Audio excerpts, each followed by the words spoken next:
Yo guys, InsaneGamer52 here, and today I want to show you guys the absolute easiest legit way to get the Social Distancing Dark Ops challenge without using any type of glitch. This strategy was originally devised by Samuel the 17th, and I'm going to add to it to make this the absolute most detailed guide to help you complete what I consider the most difficult Dark Ops challenge. Samuel is a great guy and a fellow new YouTuber, so I recommend checking out his channel linked in the description below. Alright, let's get into it. Social Distancing is a Dark Ops challenge that reads reach round 20 without getting hit. It's pretty simple to understand, but there are a few caveats. First, to do this, you not only have to avoid getting hit by zombies like is stated, but you have to avoid taking damage altogether. This includes fall damage and damage from your equipment like stun grenades or explosives. Yes, you do take 1 damage if you get hit by your own stun grenade. To avoid accidentally taking damage from these non-zombie sources, I recommend not picking up equipment if you can avoid it, and also grabbing stamina up if you have it upgraded to tier 2 to be immune to any fall damage. Alright, now that we got the technicalities out of the way, let's get into this strategy. For your field upgrade, you're going to be using Ring of Fire, and it's highly recommended that you have it upgraded to tier 2 so it blocks megaton projectiles. Tier 3 is a huge bonus too since you won't have to reload while in the ring.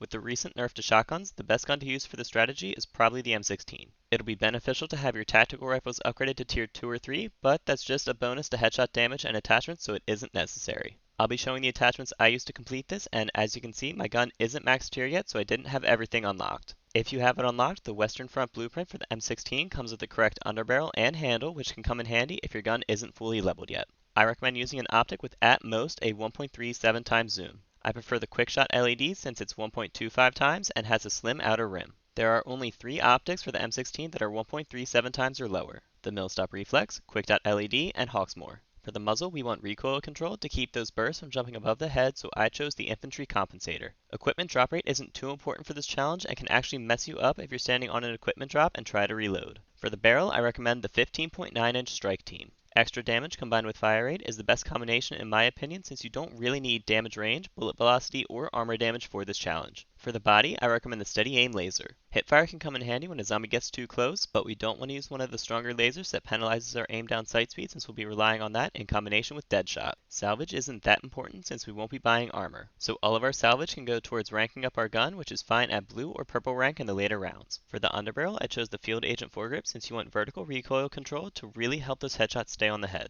Plus we won't be moving much, so all the movement speed grips won't really help. For the magazine, I used the 45 round speed mag, even though I did have the normal 54 round mag unlocked. If I had the 54 round speed mag unlocked, I would have used that instead. Reload speed is probably the most important stat of any of the attachments. We want to spend the least amount of time reloading as possible. For the handle, I used the Serpent Wrap. As I said, aim down sight speed is very important, so that's what we're going for here. If I had the Airborne Elastic Wrap unlocked, I would have used that instead. And finally for the stock, I used the Wire Stock for a sprint to fire time. The best way to cancel reload animation is to sprint. And if you need to cancel mid-reload, that means you're in a risky situation and need your gun firing as quickly as possible. We don't want to use one of the later attachments that reduces our hipfire accuracy though, since that will save us too. And now, onto the gameplay. As always, in the early rounds, try to maximize your points by going for headshots. Double points, bonus points, and grabbing a nuke at the end of a round are pretty helpful too. So you should wait for every zombie to get into the map before killing it to maximize your points and get to the late stage of the strategy as quickly as possible. After round 2, you should have enough points to buy this door with the bunny on it leading into Noct. Then clear the barricade on the stairs and head up to the penthouse.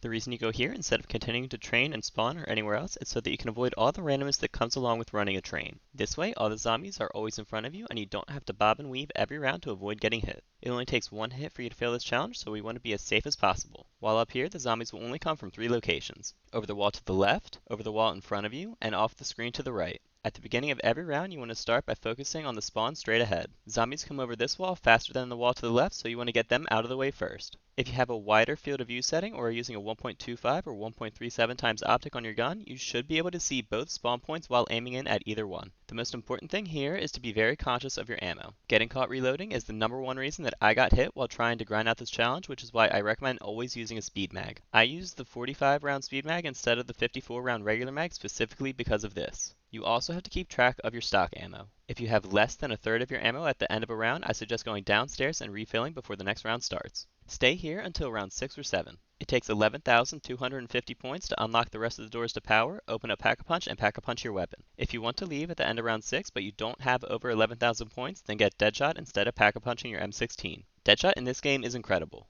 Headshots already do 2.5 times as much damage as body shots. If you have Deadshot upgraded to tier 1, then you deal 5 times damage against zombies if the first damage they take is a headshot. This, combined with the ability to repeatedly aim down sights and have every shot auto-aimed towards their head, puts out a huge amount of damage, and is the reason why I recommend ADS speed attachments. Once you've opened up Power and Pack-a-Punch and gotten your initial upgrade, come to the Stamina room. This is where you're going to stay for the rest of the game. Zombies can only spawn from the left window, the left doorway, and the window just to the right of your view. I usually stand about here in the middle so that you can see into the left window and also have some wiggle room behind you. I recommend against clearing the debris on the stairs leading to the bottom of Noct. It will cause zombies to spawn downstairs, which means you have a fourth route to look for zombies to come from. It will also slow the rounds down since zombies that spawn downstairs will have to take a longer route to get within your view. Also, don't open the barrier leading into the crash site or zombies will come from outside and ruin the whole strategy. If you need to reload or just get into a risky situation where you may get overrun, it's great to have some room behind you in order to back up and possibly maneuver if needed. If you get caught reloading and need to shoot a zombie near you, I recommend enabling the setting where sprint cancels reload. This will allow you to cancel your reload animation and get right back to shooting any imminent threat as long as there's still ammo in your clip. Sprinting is also useful to cancel out the animation at the end of a reload, and is a great habit to get into anyway since you only need to wait until the ammo counter is reset in order to start shooting again, which can be quite a bit before the reload animation actually finishes for a lot of guns. Situations like this are why I also recommend increased hipfire accuracy since you don't have to be pinpoint accurate when a zombie comes right up on you and you have to react quickly.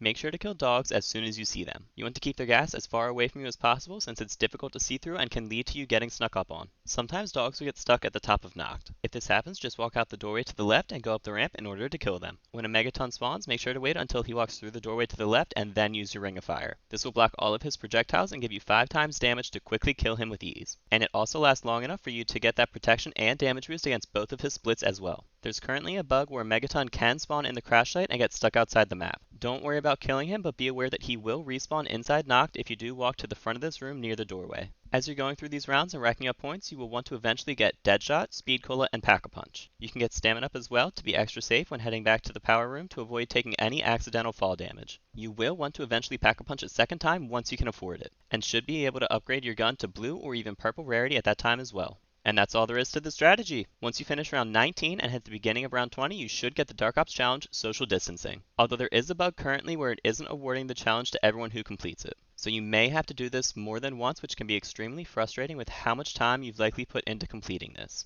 I actually had to complete this twice, but it did thankfully count during the second completion. Samuel also encountered this bug and had it count on his second completion too. Again, huge shout out to Samuel for coming up with the strategy. I had immense difficulty doing this before I stumbled upon his channel. Go check out his content at the link in the description. If you learned something new, a like rating is always appreciated. And if you want to see more in-depth zombies guides, feel free to subscribe. Let me know your experience with this challenge in the comment section down below. I know I personally had some frustrating games like getting hit while grabbing a nuke on round 19. I've only tested this strategy solo, but it should work just the same with multiple players as well. Comment your Activision ID down below, and I'm sure either myself or one of the community members would be happy to help if you're having trouble. Alright, that's all I got. I'll see you guys next time.